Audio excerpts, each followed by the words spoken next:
This is my friend Dave Herr and constant collaborator from this time in the late 1980s until a brain tumor killed him in 2009. I've decided now to make a new collaboration with Dave, animating his designs in the playful experimental spirit we enjoy.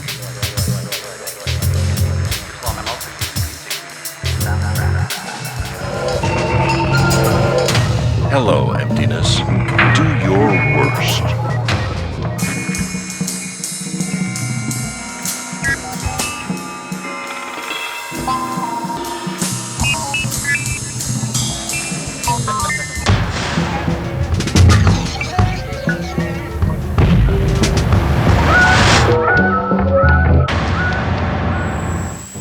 Late in August, a couple of months before Dave died, and he was completely incommunicative, I wheeled him out of the hospital and pointed him at a tree blowing in the wind. I wondered what he was still actually registering of the outside world.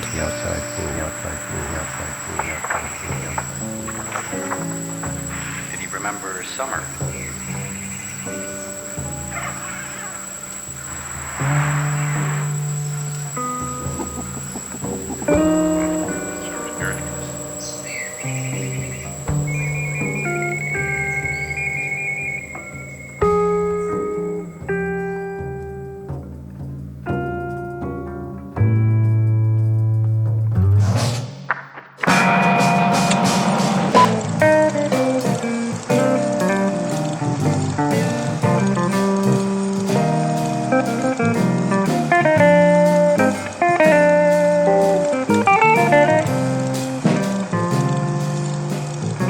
When Dave Herr met Tom Schroeder in 1987, they immediately set out shooting together with their Super 8 film cameras.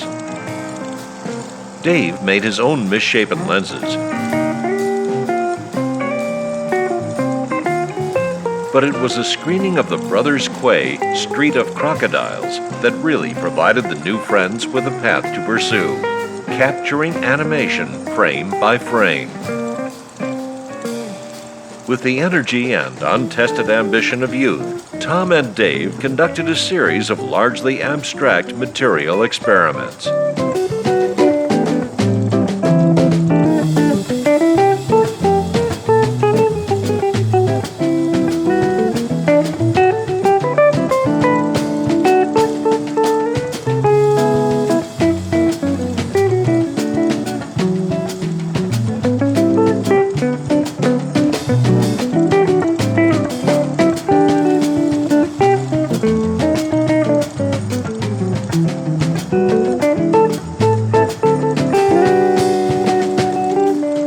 Dave and Tom stayed up all night shooting their experiments with a German-made shutter release. They said, "Ein aus," each time they shot a frame, and inadvertently named their production company by means of this habit.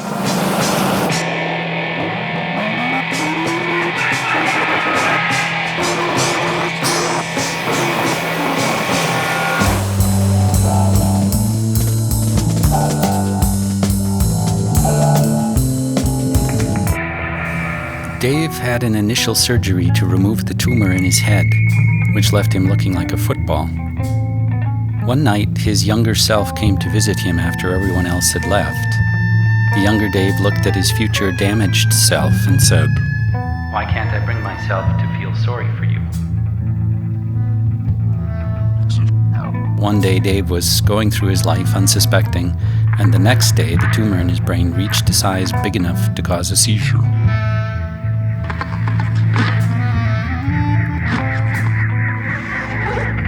I took Dave to one of his radiation appointments, and while we were in the waiting room, he looked at my hands and said, "Since we're in a hospital, you might as well take advantage and have those fingernails removed." The environmental causes of the cellular malfunction remain in question. There's no direct relationship, for example, with something like smoking.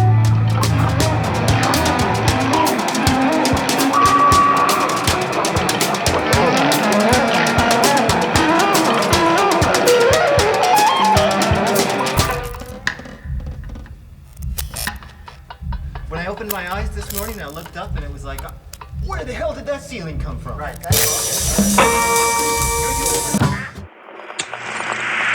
Dave Herr was a maker of bone cabinets with an aesthetic taste for the arcane and pseudoscientific. He applied this sensibility toward the construction of a floating set in his parents' barn. Tom and Dave then performed a series of animated tests in which they sought to fly in the set.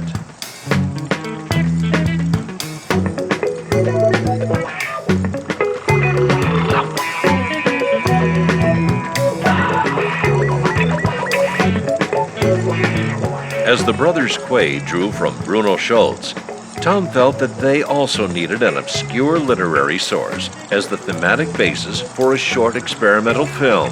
He chose the Venerable Bede's Parable of the Sparrow, and the friends began to devise the film they called The Sparrow's Flight.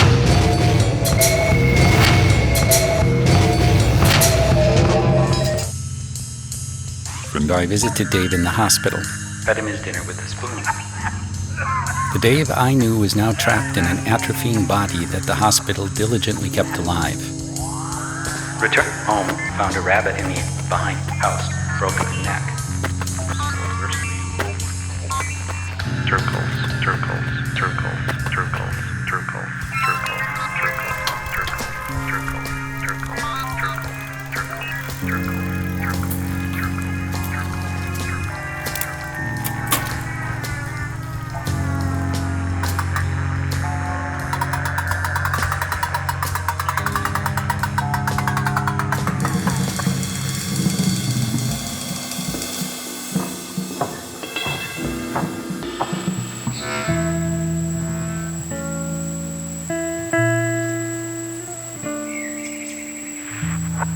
I imagine that Dave remembers summer and remembers riding a bicycle.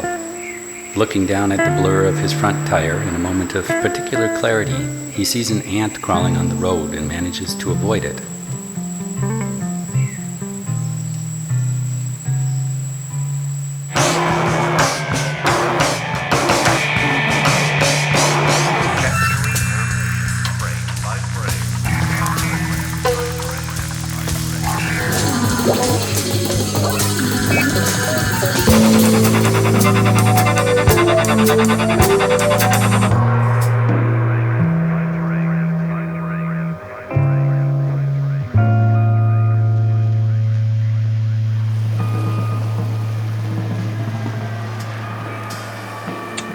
After a year of undirected experimentation and another few months of specific preparation and planning, Tom and Dave shot the footage for their first structured film.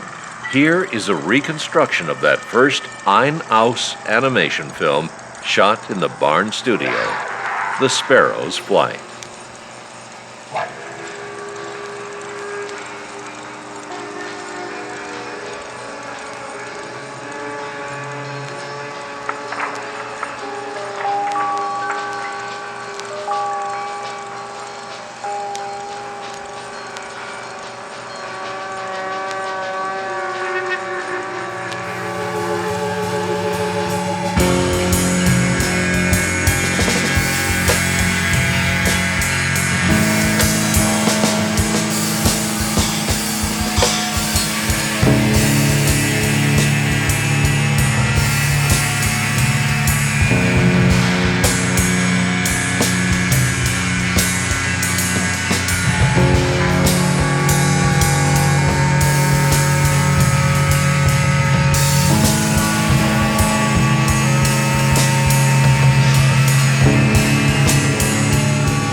but of more of what before this follows, life of what?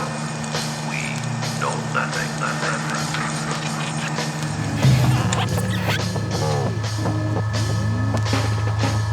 When Dave died, they harvested his eyes, thinking they might be of use. So I imagine they're out there somewhere.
Dave is now absent.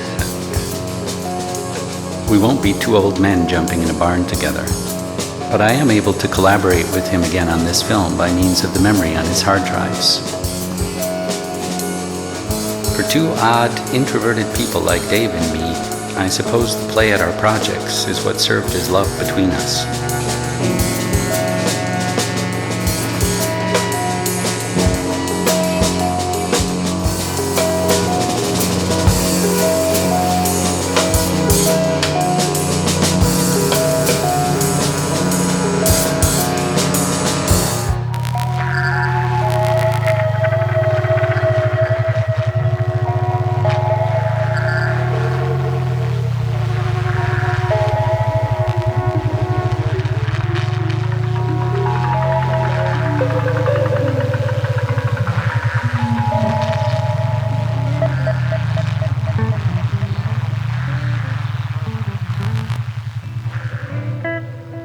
God, I love doing this. It was good, and you don't want it to end, but it must end.